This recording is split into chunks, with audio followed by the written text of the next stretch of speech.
Thriller 90s love stories ಕಥೆಗಳನ್ನು ನೋಡಿರಿ. ಒಳ್ಳೆಯ ಕಾಮಿಡಿ ಥ್ರಿಲ್ಲರ್ ಮನ ಮಿಡಿಯುವ ಲವ್ ಸ್ಟೋರಿಗಳು ಇವೆ. Please like and subscribe my channel ರೀ. ಪ್ಲೀಸ್ ನೀನು ನನ್ನನ್ನು ಇಷ್ಟಪಡುತ್ತೀಯಾ? ಇದು ಸಾಧ್ಯವಿಲ್ಲ. ನಾವು ದೂರವಿರಬೇಕು. ದಯವಿಟ್ಟು ಹೋಗಬೇಡ. ನಾವು ಹೋಗಬೇಕು. ಪ್ಲೀಸ್ ಚಾನೆಲ್ ಸಬ್ಸ್ಕ್ರೈಬ್ ಮಾಡಿ.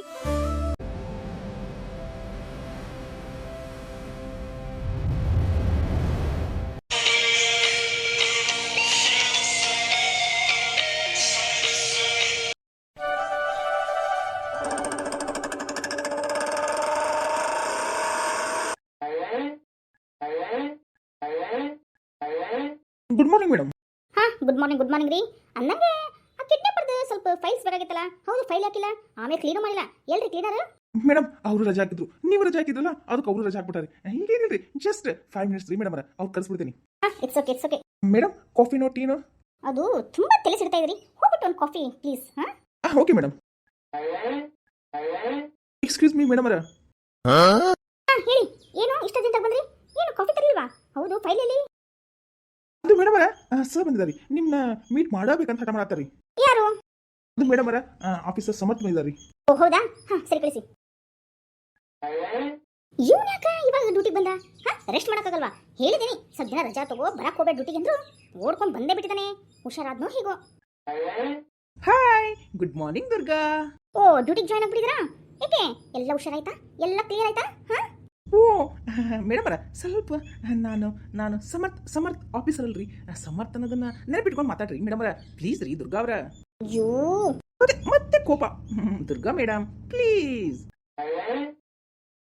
ಅಲ್ಲ ಕಣೋ, ಆ ಗಲಾಟೆಯಲ್ಲಿ ಗುಂಡು ಹಾರಿಸಿದಾನೆ, ಕಾಲ್ಗೆ ಪಿಟ್ಟಾಗಿದೆ, ಅಡ್ಡಾಡ್ಲಿಕ್ಕೆ ಬರುತ್ತಾ ನಿಂಗ? ಆದ್ರೂ ಬಂದಿಯಾ ಡ್ಯೂಟಿಗೆ? ಸ್ವಲ್ಪ ದಿನ ರೆಸ್ಟ್ ಮಾಡ್ಬಿಟ್ಟು ಆಮೇಲೆ ಡ್ಯೂಟಿಗೆ ಬರ್ಬೋದಲ್ವೇನೋ? ಅಯ್ಯೋ ಮೇಡಮ್ ಅವರ, ಹುಷಾರಾಗಿದ್ದೇನ್ರಿಪ್ಪ. My dear sweet Durga madam ಅವರ, ಸ್ವಲ್ಪ ದುರ್ಗಾವಾಗಿ ಮಾತಾಡೋದನ್ನ ಬಿಟ್ಟು ದುರ್ಗಾದೇವಿಯಾಗಿ ಶಾಂತ ರೂಪವಾಗಿ ಮಾತಾಡ್ರಿ.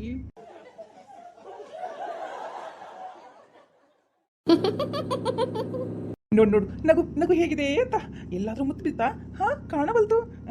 ಕಂಡ್ರೆ ಹೇಳಿ ಆರಿಸ್ಕೊಂಡ್ಬಿಡ್ತೀನಿ.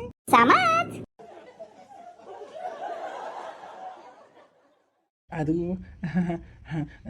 ಮೈ ಡಿಯರ್ ಚಿನ್ನ, ದುರ್ಗಾದೇವಿ, ದುರ್ಗಾ, ನಮ್ಮಿಬ್ಬರು ಮದುವೆ ಏನಾಯ್ತು ಕಣೆ?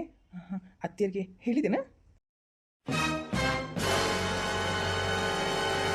ಸಮರ್ಥ್, ನಾನು ಒಳ್ಳೆ ಮೂಡಲ್ಲಿದೆ.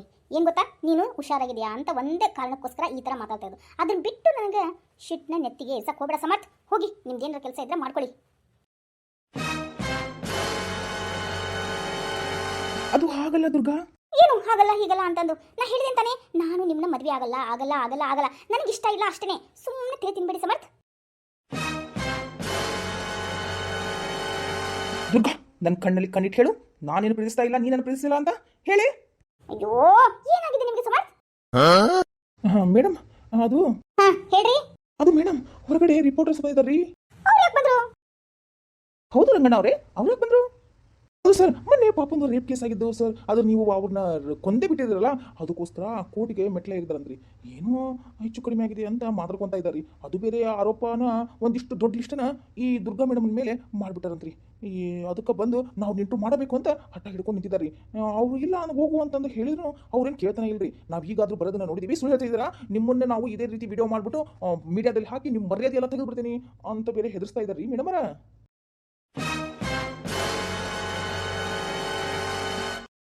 ಓ, ಏನ್ರಿ ಅವ್ರದ್ದು?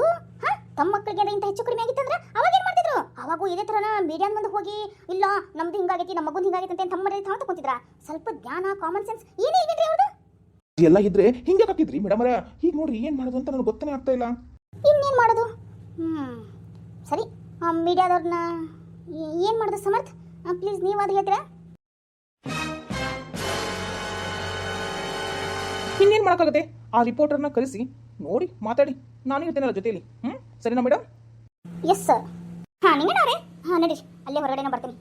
ಸರಿ ಮೇಡಮ್. ಏನ್ ಸಮರ್ಥಿದು? ಅವ್ರು ತಪ್ಪು ಮಾಡೋದಕ್ಕೆ ತಾನೇ ನಾವು ಕೊಂದಿರೋದು. ಅದನ್ನ ಇವರು ದೊಡ್ಡ ಇಶ್ಯೂ ಮಾಡ್ತಾ ಇದಾರಲ್ಲ, ಏನ್ ಮಾಡೋದು ಅಂತೀನಿ. ಇನ್ನೇನು ಮಾಡೋಕ್ಕಾಗುತ್ತೆ ದುರ್ಗಾ? ನಾವು ಕೊಂದಿದ್ದೆ ನಿಜಾನೇ, ಆದರೆ ಅದಕ್ಕೇನಾದರೂ ಒಂದು ಮಾಡಬೇಕಲ್ಲ. ಆಮೇಲೆ ಈ ರಿಪೋರ್ಟರ್ಸು ಏನು ಮಾಡ್ಬಿಡ್ತಾರೆ ಅಂತಂದರೆ, ನೀವೇ ಅವ್ರಿಗೆ ಮರ್ಡರ್ ಮಾಡಿದ್ರಾ, ಅದು ಮಾಡಿದ್ರಾ, ಇದು ಮಾಡಿದ್ರಾ, ಲಾಕಪ್ ಡೆತ್ ಮಾಡಿದ್ರಾ ಅಂತಂದು ಎಲ್ಲ ಒಂದಕ್ಕೊಂದು ಬೇರೆ ವಿಷಯಗಳನ್ನ ಜೋಡಿಸ್ಬಿಡ್ತಾರೆ. ಸೊ ಏನು ಮಾಡೋದಂತ ಗೊತ್ತಾಗ್ತಾ ಇಲ್ಲ. ಇವ್ರು ಬೇರೆ ಬಂದಿದ್ದಾರೆ, ಇರ್ಲಾರ್ದ ತಲೆಗೆ ಮುಳ್ಳ ಬಿಟ್ಬಿಡ್ತಾರೆ. ಅದೇ ಇರ್ಲಾರ್ದ ಇರುವೆ ಬಿಟ್ಕೊಂತಾರೆ ಅಂತಾರಲ್ಲ, ಆ ರಿಪೋರ್ಟರ್ ಕೆಲಸಗಳು ಇದಾಗ್ಬಿಟ್ಟಿದೆ. ಒಂದನ್ನ 5 ಸತೆ TR ಪೇಜಸ್ಗೋಸ್ಕರ ಬರೀ ಅದೇ ತೋರಿಸಿ ಅದು ರೂಢಾಗ್ಬಿಟ್ಟಿದೆಯಲ್ಲ, ಅದಕ್ಕೆ ನಮ್ಮಿಬ್ಬರನ್ನು ಬಿಡ್ತಾನೇ ಇಲ್ಲ. ಏನು ಕೇಳ್ತಾರೋ ಏನೋ. ಇನ್ನೇನು ಮಾಡೋಕ್ಕಾಗುತ್ತೆ, ಅವ್ರ ಪ್ರಶ್ನೆಗೆ ನಾವು ಉತ್ತರ ಕೊಡಬೇಕಾಗುತ್ತೆ ಅಷ್ಟೇ. ನಡ್ರಿ ಹೋಗೋಣ. ನಮಸ್ಕಾರ ಮೇಡಮ್. ನಮಸ್ಕಾರ ರೀ ಸರ್. ಏನ್ರಿ ನೀವು ಎಲ್ಲ ಮೀಡಿಯಾದವ್ರು ಬಂದು ನಿಂತಿದ್ದೀರಾ? ಏನೇ ಪ್ರಾಬ್ಲಮ್? ಅದು ಮೇಡಮ್, ಆ ಖುಷಿ ಪಾಪು ವಿಷಯದ ಬಗ್ಗೆ ನಿಮ್ಮ ಮೇಲೆ ಕೇಸ್ ಆಗಿದೆ ಅಂತ ನಮ್ಗೆ ಇನ್ಫಾರ್ಮೇಷನ್ ಬಂತು. ಸೊ ಅದ್ರ ಮೇಲೆ ರಿಯಾಕ್ಟ್ ನೀವು ಹೇಗೆ ಮಾಡ್ತೀರಾ ಅಂತ ನಾವು ಬಂದಿದ್ದೀವಿ ಮೇಡಮ್. ನೀವು ಶಿಫ್ಟ್ ಮಾಡ್ಕೋಬೇಡಿ madam. Durga madam, please cooperate ಮಾಡಿ.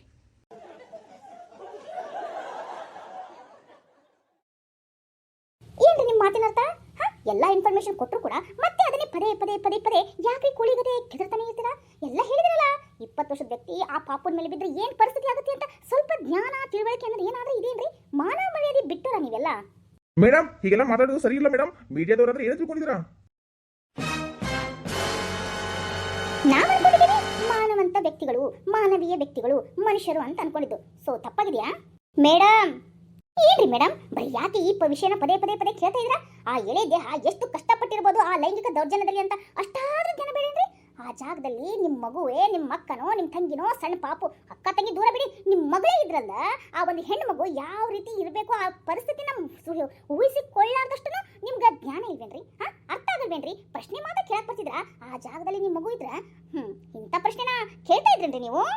ಅದು ಮೇಡಮ್, ನಂದು ಎಕ್ಸ್ಟ್ರಾ ಕ್ವಶನ್ಸ್ ಏನಿಲ್ಲ ರೀಪ. ನಂದು ಒಂದೇ ಒಂದು ಪ್ರಶ್ನೆ, ಆ ಮಗುವಿನ ಜಾಗದಲ್ಲಿ ನಿಮ್ಮ ಮನೆಯ ಮಗು ಇದ್ದಿದ್ರೆ ನೀವು ಇದೇ ರೀತಿ ನನ್ನನ್ನ ಬಂದು ಮಗುವಿನ ಅತ್ಯಾಚಾರ ಮಾಡಿದ್ರ ಬಗ್ಗೆ ಕೇಳ್ತಾ ಇದ್ರಾ? ಸಾಯಿಸಿದ್ರ ಬಗ್ಗೆ ಕೇಳ್ತಾ ಇದ್ರಾ? ಈ ಪ್ರಶ್ನೆಗೆ ಉತ್ತರ ನನಗೆ ಬೇಕು. ಹೇಳಿ, ನಿಮ್ಮ ಪ್ರಶ್ನೆಗೆ ಅಲ್ಲಲ್ಲ, ನಿಮ್ಮ ಉತ್ತರನ ನೀವೇ ಹೇಳಿ. ನನ್ನ ಪ್ರಶ್ನೆ ಇದೆ, ನೀವೇ ಉತ್ತರ ಹೇಳಿ. ಅದು ಏನು ಮಾಡ್ತಿದ್ರಿ ನೀವು ಅಂತ. ಅದು ಮೇಡಮ್,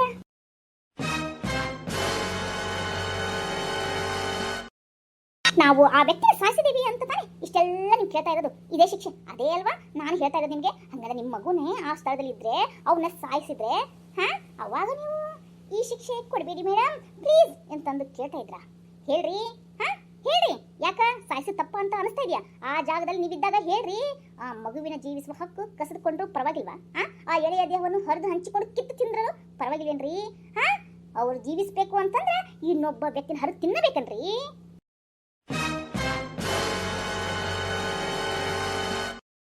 ಇವಾಗ ಏನು ನಿಮ್ಮ ಉತ್ತರ ಏನು ಬರ್ತಾನೆ ಇಲ್ಲ? ಯಾಕ್ರಿ? ಪ್ರತಿಯೊಬ್ಬ ಮನುಷ್ಯನಿಗೂ ಜೀವಿಸುವ ಹಕ್ಕಿದೆಯಲ್ಲ ಹೇಳಿ. ಅವರು ಆ ಮಗುವಿಗೆ ಜೀವಿಸುವ ಹಕ್ಕನ್ನು ಕಸಿದುಕೊಂಡಿರುವಂತ ವ್ಯಕ್ತಿ ರೀ. ಆ ವ್ಯಕ್ತಿ ಅವನ್ನ ನಾವು ಕೊಂದಿದ್ದಕ್ಕ ಇಷ್ಟೆಲ್ಲನ ಕೊಂದಿದ್ದ ನನಗೆ ಸಾಯಿಸಿದೀವಿ. ಇಷ್ಟೆಲ್ಲ ಪ್ರಶ್ನೆಗಳ ಸುರಿಮಳೆ ಬೇಕಾ? ಚೆನ್ನಾಗಿದೆ ಬಿಡ್ರಿ ಮೇಡಮ್ ನಿಮ್ಮ ಮಾತುಗಳು. ಅದೇ ಮೇಡಮ್, ನಂದು ಇನ್ನೊಂದು ಪ್ರಶ್ನೆ ರೀ, ತಪ್ಪು ತಿಳ್ಕೊಬೇಡ್ರಿ. ನೀವು ಚೆನ್ನಾಗಿ ಹೇಳ್ತಿದ್ರಲ್ಲ ಅಂತ ಹೇಳ್ತಿದ್ರಲ್ಲ, ಆದ್ರೆ ಮೇಡಮ್ ನೀವು ತಪ್ಪು ಮಾಡಿದವ್ರನ್ನ ಭೂಮಿ ಮೇಲೆ ಇರಬಾರ್ದು, ಮನುಷ್ಯರೇ ಇರಬಾರ್ದು, ಇಂತಹ ಪ್ರಾಣಿ ಹೊಲಸು ಜೀವಿಗಳೇ ಇರಬಾರ್ದು ಅಂದ್ರೆ ಅಂತನ್ನೆಲ್ಲ ಸಾಯಿಸ್ಕೊಂತ ಹೋದ್ರೆ ಇನ್ನ ಭೂಮಿ ಮೇಲೆ ಮನುಷ್ಯರು ಉಳಿಯಕ ಸಾಧ್ಯ ಏನ್ರಿ? ಅದಕ್ಕೆ ನಿಮ್ಮ ಉತ್ತರ ಏನ್ರಿ? ಹೌದು, ಮತ್ತೆ ತಿದ್ದಿ ಬದುಕಲು ಅವಕಾಶ ಕೊಡ್ಬೇಕಲ್ರಿ. ನೋಡ್ರಿ ಸರ, ಒಂದ್ ಸ್ವಲ್ಪ ದುರ್ಗಾ ಮೇಡಮ್ ಅವ್ರಿಗೆ ಬಾಯಿನ ಬರ್ತಾ ಇಲ್ಲ. ತಪ್ಪು ಮಾಡಿದ್ರೆ ತಿದ್ದಿಕೊಳ್ಳೋ ಅವಕಾಶ ಕೊಡಬೇಕು ಅನ್ನೋದು ಗೊತ್ತಿಲ್ಲ ಅನ್ಸುತ್ತೆ ಇವ್ರಿಗೆ. ಎಲ್ಲ ರೀತಿಯಾಗೂ ಶಿಕ್ಷೆ ಕೊಡದೆ ಹೋದ್ರೆ ಕೋರ್ಟು ಕಾನೂನು ಯಾಕೆ ಬೇಕಾಗಿತ್ತು? ಅಲ್ಲ ಅನ್ರಿ ದುರ್ಗಾ ಮೇಡಮ್ ಅವರ, ಹೇಳಿ ಉತ್ತರನ. ಈ ಕೋರ್ಟು ಕೇಸು ನ್ಯಾಯ ನೀತಿ ಅನ್ನೋದು ಬೇಕಾಗಿತ್ತನ್ರಿ?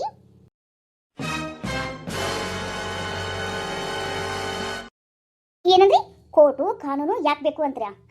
ಈ ತಪ್ಪು ಮಾಡಿದ್ರೆ ಶಿಕ್ಷೆ ಕೊಡವು ಕೊಡ್ಲು ಹಾಗಂತ ಎಲ್ಲ ತಪ್ಪು ಮಾಡುವ ಶಿಕ್ಷೆ ಕೊಟ್ಟು ಜೈಲಿನಲ್ಲಿ ಊಟ ಹಾಕಿಸಿ ಸಾಕುವುದು ನನಗೂ ಕೂಡ ಇಷ್ಟವಿಲ್ರಿ. ಇಂಥ ವಿಷಯ ಯಾರಿಗೂ ಇಷ್ಟನೂ ಆಗೋದಿಲ್ಲ. ತಪ್ಪು ಮಾಡಿದವರೆಲ್ಲನೂ ಸಾಯಿಸ್ತಾ ಹೋಗುವುದಲ್ಲ.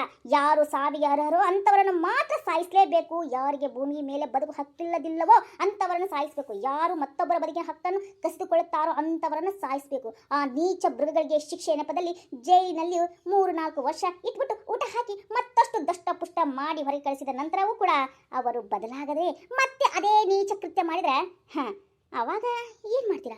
ನಿಮ್ಮ ಸಮಾಜ ಏನ್ ಮಾಡತ್ರಿ?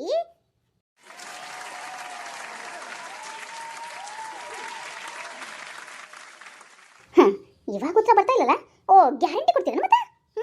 ಅದು ಮೇಡಮ್, ಈ ರೀತಿಯ ಮೃಗಗಳು ಹೊರಗೆ ಬಂದ್ರೆ ಆ ಖುಷಿಯಂತಹ ಅದೆಷ್ಟೋ ಅರಳದ ಮಗ್ಗುಗಳು ಅಲ್ಲೇ ಬಾಡಿ ಹೋಗ್ತವ್ರಿ.